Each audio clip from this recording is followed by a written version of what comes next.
بسم اللہ الرحمن الرحیم۔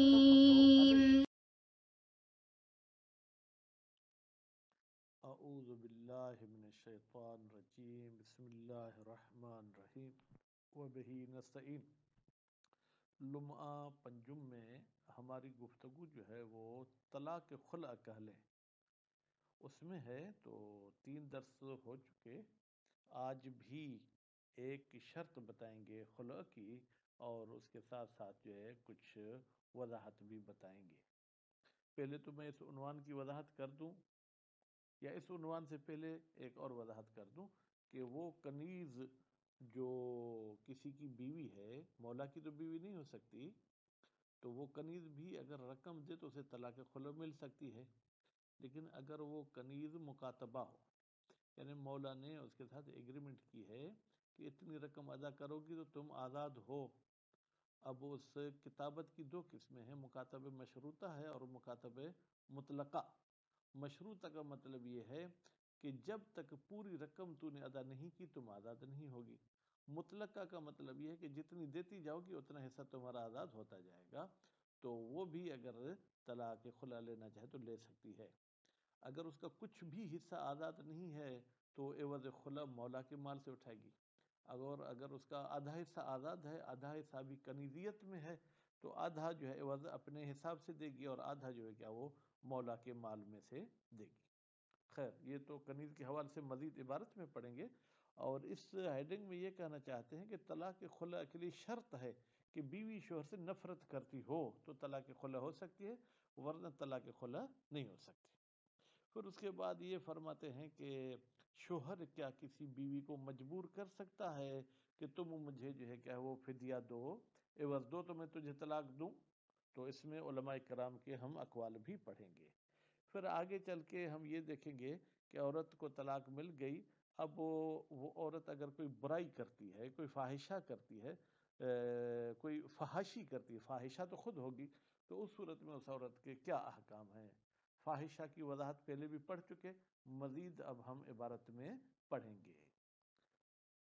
المشروطۃ، اور وہ عورت کہ جس کے ساتھ کتابت تو کی گئی ہے لیکن کتابت میں شرط لگائی گئی ہے جب تک پوری رقم نہیں دو گی تم آزاد نہیں ہوگی۔ کلقن، یہ اس کنیز کی طرح ہے کہ جس میں آزادی کی کوئی بو ہی نہیں ہے، یعنی جس کو آزادی کی کوئی امید ہی نہیں ہے۔ فَيَتَعَلَّقُ الْبَذْلُ بِمَا فِي يَدِهَا، تو تعلق رکھے گا بذل، جو عوض دینا چاہتی ہے، جو اس کے ہاتھ میں ہے، مال اذن، مولا اذن دے گا تو وہ رقم دے سکتی ہے۔ وہ بے ذمتہا، اور وہ عوض اس کنیز کے ذمہ ہوگا، مع عدم ہی، اگر مولا اذن نہیں دیتا ہے، ان کان مطلقاً، اگر وہ عوض جو ہے کیا ہے وہ مطلق تھا۔ وہ ان کان معیناً، لیکن اگر عوض انہوں نے معین کیا تھا کہ یہ چیز میں تمہیں دوں گی، وَلَمْ يُجْزِ الْمَوْلَى، اور مولا اجازت نہیں دے رہا کہ یہ چیز تم نہیں دو، تو بطل، یہ جناب خلع باطل ہو جائے گی، یا یوں کہیں کہ عوض باطل ہو جائے گا۔ وہ فی صحت الخلع، کیا یہ خلع بھی صحیح ہے؟ وہ لزوم المثل، اور اگر یہ عوض مثلی ہے تو مثل دینا پڑے گا۔ اب القیمت، اگر مثل قیمی ہے تو قیمت دینی پڑے گی، اور تتبع بہی، اس مثل اور قیمت کا جو ہے کیا ہے جناب ہم پیچھا کریں گے، کس کا؟ کنیز کا، جب آزاد ہوگی۔ الوجہان، اس میں 2 وجہ ہیں۔ اما المکاتبۃ المطلقہ، وہ تو مشروطہ کی بات ہے، اگر کنیز مکاتبہ مطلقہ ہے، فلا اعتراض علیہ، تو پھر اس مکاتبہ مطلقہ پر کوئی اعتراض نہیں ہوگا۔ کس کو؟ للمولا، مولا کو۔ مطلقہ کا مطلب کیا ہے؟ چاہے وہ کوئی عین دے یا وہ اپنے ذمے میں جو ہے کیا ہے وہ جناب عوض کو رکھے، یا یوں کہیں چاہے مہر المثل کے برابر ہو چاہے اس سے زیادہ ہو۔ وَهَكَذَا أَطْلَقَ الْأَصْحَابُ، اور اسی طریقے سے اصحاب نے مطلق کہا ہے کہ مکاتبہ مطلقہ کر سکتی ہے، عوض دے سکتی ہے۔ طبعاً لشیخ رحمہ اللہ، پیروی کی ہے ان علماء نے شیخ توسی کی، اللہ تعالیٰ اس پر رحم کرے۔ وَفِي الْفَرْقِ نَظَرٌ، فرماتے ہیں یہ جو آپ نے مشروطہ اور مطلقہ میں فرق ہے، اس میں ہمیں اعتراض ہے۔ کیوں؟ لما اتفقوا علیہ، اس لیے کہ تمام علماء اس بات پر متفق ہوئے ہیں باب کتابت میں، وہ کیا ہے؟ من ان المکاتب مطلقاً، بتحقیق مکاتب مطلقاً، چاہے مشروط ہو چاہے مطلق ہو، ممنوع من التصرف، وہ اپنے مال میں تصرف نہیں کر سکتا، المنافی، وہ تصرف جو منافات رکھتا ہے، للاکتساب، اکتساب یعنی کمائی کے لیے، وہ مسوغ فیہ من غیر فرق بینہما، اور جو ہے کیا ہے جناب، اجازت دی گئی ہے کس چیز کی؟ کہ علماء متفق ہیں کہ جو ہے کیا ہے مکاتب مطلق کو اجازت دی گئی ہے، من غیر فرق بینہما، اس میں کوئی فرق نہیں ہے، بینہما یعنی چاہے جو ہے کیا ہے وہ مکاتب مشروط ہو چاہے مطلق ہو، فالفدیتو ان کانت غیر اکتساب، اگر فدیہ کمائی میں سے نہیں ہے بلکہ بھیک مانگ کر دیتی ہے، کما ہوا ظاہر، جیسے کہ ظاہراً لگتا یہی ہے، لأن العائد الیہا، اس لیے کہ وہ چیز جو عورت کو مل رہی ہے اس عوض کے بدلے میں، وہ البضع، وہ کیا ہے؟ بضع ہے، وہ ہوا غیر مال، بضع تو مال نہیں ہے، لم یصح فیہما، پھر تو ہم کہیں گے صحیح نہیں ہوگا جناب فیہما، ان دونوں مکاتب میں، وَإِنْ اُعْتُبِرَ كَوْنُهُ مُعَاوَضًا، لیکن اگر معتبر سمجھا جائے کہ یہ بضع معاوضہ ہے، وَأَنَّهُ كَالْمَال، اور یہ بضع بھی مال کی طرح، من وجہ کسی لحاظ سے، وجب الحکم بالصحت، تو پھر واجب ہے کہ ہم حکم لگائیں کہ یہ معاملہ صحیح ہے، فیہما مطلقہ اور مشروطہ دونوں میں، والاصحاب لم ينقلوا فی ذلك خلافا، علماء کرام نے مکاتبہ کے خلا میں کوئی اختلاف ذکر نہیں کیا ہے، لیکن شیخ فی المبسوط، لیکن شیخ توسی نے کتاب مبسوط میں حقا فی المسئلۃ اقوالا، جناب انہوں نے اس مسئلے میں جو ہے کیا ہے کچھ اقوال ذکر کیے ہیں، وہ کتنے اقوال انہوں نے ذکر کیے ہیں؟ ظاہراً تین، ایک یہ کہ خلو مطلقاً صحیح ہے یعنی مشروطہ مطلقہ کی، دوسرا عدم صحت، اور تیسرا جو ہے کیا ہے انہوں نے تفصیل بیان کی ہے، تو شیخ صاحب نے مختلف اقوال ذکر کیے ہیں، پہلا قول الصحت مطلقہ، مطلقاً خلا صحیح ہے، والمنع مطلقہ، مطلقاً یعنی دونوں مکاتبہ میں منع ہے، واختار تفصیل، اور پھر شیخ توسی نے اختیار کیا ہے تفصیل کو کہ مشروطہ میں صحیح نہیں ہے، مطلقہ میں خلا صحیح ہے، وجعلہ، اور اس تفصیل کو قرار دیا ہے جناب کیا؟ الموافق لاصولنا، کہا کہ یہ ہمارے اصول کے مطابق ہے، وَتَبِعَهُ الجماعت، اور شیخ توسی کی ایک جماعت نے پیروی بھی کی ہے، وظاہر ان الاقوال التي نقلها، لگتا یہ ہے کہ وہ اقوال جن کو شیخ توسی نے نقل کیا ہے وہ للعامت شیعوں کے قول نہیں ہیں بلکہ اہل سنت کے قول ہیں، کما ہی عادت ہو، جیسے کہ ہی یعنی عامہ کے اقوال کو نقل کرنا عادت ہو، شیخ توسی کی عادت ہے، فَإِن لَمْ تَكُنِ الْمَسْأَلَةُ إِجْمَاعِيَّةً، اگر یہ مسئلہ اجماعی نہ ہوتا، فالمتجہ عدم الصحت فیہما، اجماعی ہے کہ مشروطہ میں صحیح نہیں ہے خلا، اور مطلقہ میں صحیح ہے، ٹھیک ہے، کہتے ہیں کہ اگر یہ اجماعی نہ ہوتا تو پھر تو ہم کہتے کہ بھائی طلاق خلا دونوں ان مکاتبہ میں صحیح نہیں ہے، الا باذن المولا، مگر یہ کہ مولا اذن دے دے، ولا الا مع کراہتها لہو، صحیح نہیں ہے طلاق خلا مگر یہ کہ عورت نفرت کرتی ہو اس شوہر سے، فلو طلقہا، اگر شوہر اپنی بیوی کو طلاق دے دے، کون سی؟ خلع والی، والاخلاق ملتئمۃ، اور اخلاق تو ان کا آپس میں مناسب تھا، بنے ہوئے تھے، ولم تکرہ، اور عورت کو کوئی نفرت بھی شوہر سے نہیں تھی، تو بطل البذل، تو یہ جو عوض شوہر نے لیا ہے یہ باطل ہو جائے گا، وہ وقع الطلاق رجعیا، اور یہ طلاق رجعی ہو جائے گی، کیوں؟